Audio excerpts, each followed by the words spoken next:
Hey mathematicians, so today we're going to review and go over all of the things we need to know before our topic 15 test. Now, shapes and geometry are confusing, and I am okay, and so is Miss Peters, with you using your notes. So the notes you took last week with Mrs. Peters in the math notebook, you may use all of that on your review. You may use all of that on your test. We're also going to take some more notes today before you guys do your review, and you are allowed to use these notes also. So you should have printed out the topic 15 vocabulary review. So we're going to go over it together, and then we'll talk about the problems you're going to do on the review. And I'll send you off on your own, and then we'll meet back and we can go over the answers together. But please, please, please use your notes. That's what they're there for. This stuff is tricky. We don't expect you to know and remember all of it, okay? So you should have this printed out by now. And let's go over it. Circle all the terms that match each description. So we've heard the word quadrilateral a lot. What does quadrilateral mean? Let's just kind of refresh our memory. A quadrilateral is, let's write it right next to it. Do you remember? Quad means four. So it's a four-sided figure. So right next to quadrilateral, I want you to write four-sided figure. Okay, I also want you to look down at the very bottom of your notes, and we have all the quadrilaterals down here. Okay, I'm seeing if you can see all of mine. There you go. Okay, so a trapezoid's a quadrilateral, a parallelogram, a rectangle, a rhombus, and a square. Okay, so the first question asks, what is a quadrilateral? Well, if you look down on your notes, is a square a four-sided figure? Yes. Is a rhombus a four-sided figure? Yes. Is a trapezoid a four-sided figure? Yes. And then we have this word polygon. So a polygon has to have at least three straight sides. So at least. So can a polygon be a quadrilateral? Yes. So all four of these words and shapes are considered quadrilaterals. Now a polygon, remember, it has to have at least three straight sides. So maybe not always are they quadrilaterals, but they can be. So then let's look back down at the bottom where it has all of our quadrilaterals. These are all also called polygons. So not only are they quadrilaterals, which why don't you box or underline that, they are also called polygons, okay?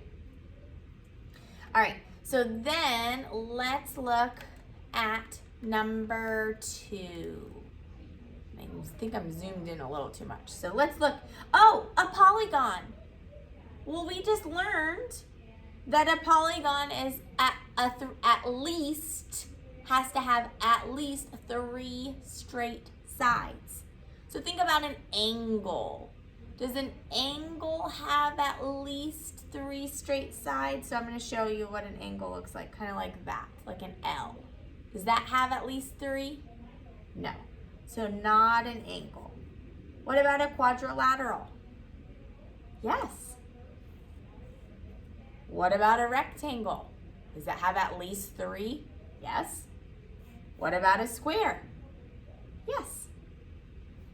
Okay, so polygon, next to that for our notes, remember it has to have at least 3 straight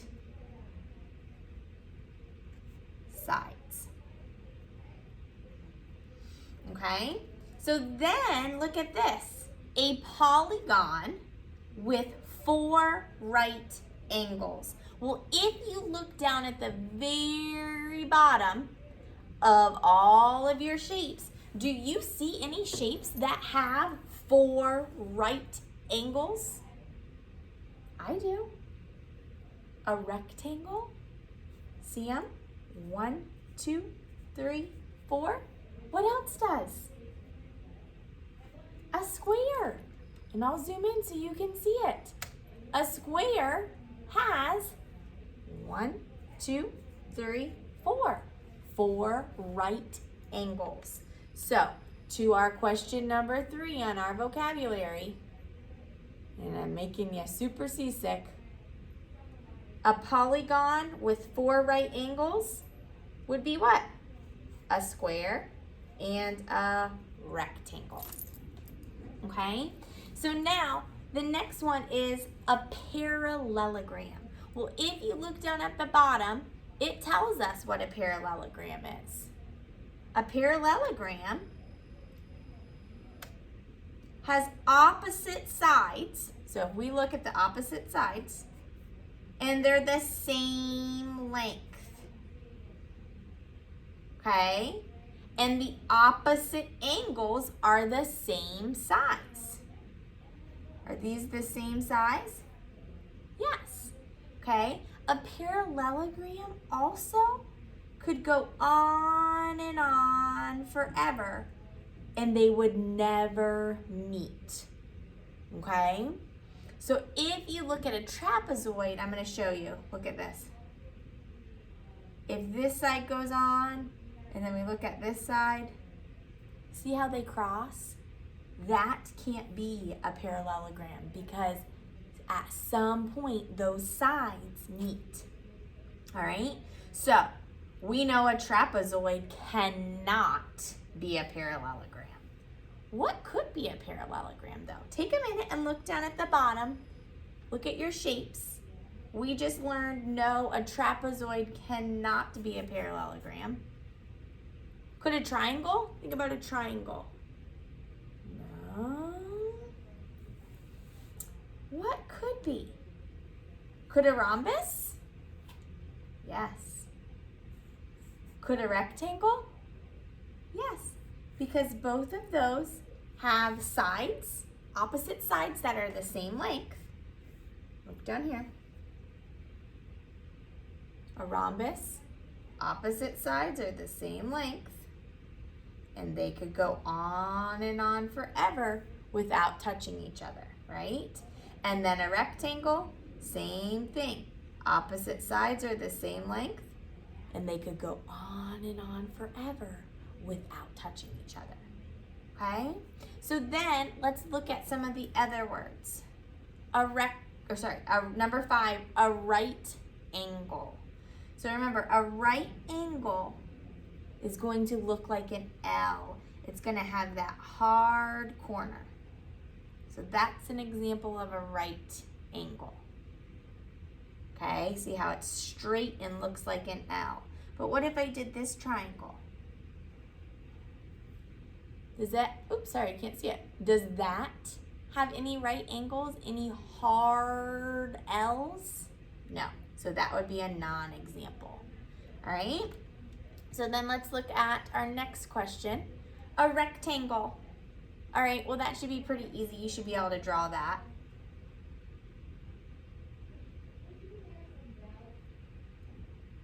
Right? And then what would it be a non-example? So a rectangle we know has 4 right angles or square corners. So what if I did this?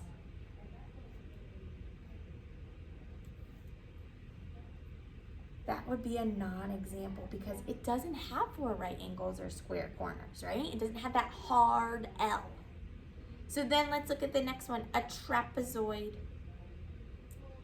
What does a trapezoid look like? Well, you have one on the bottom, right here. A trapezoid is exactly 1 one pair of sides or lines that never cross.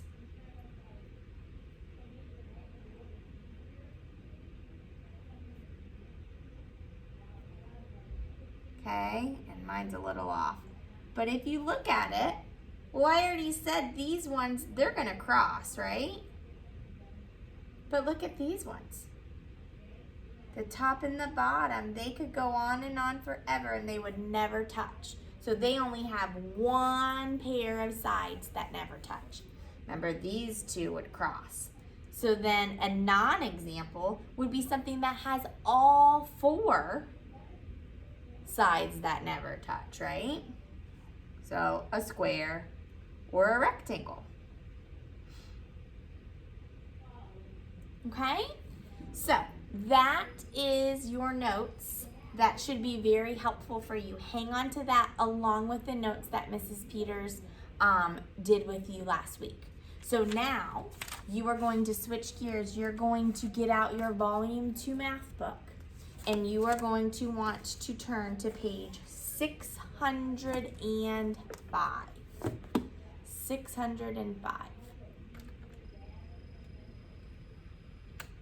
So remember, you're not going to do all of the problems. We're going to circle and talk about the ones you're going to do. Then I'm going to send you off on your own. And then when you are done doing it, that's when you come back on and check your work. All right? So you are going to do number 1. What other category does a parallelogram fall under? Use your notes. Okay? Look at number 2.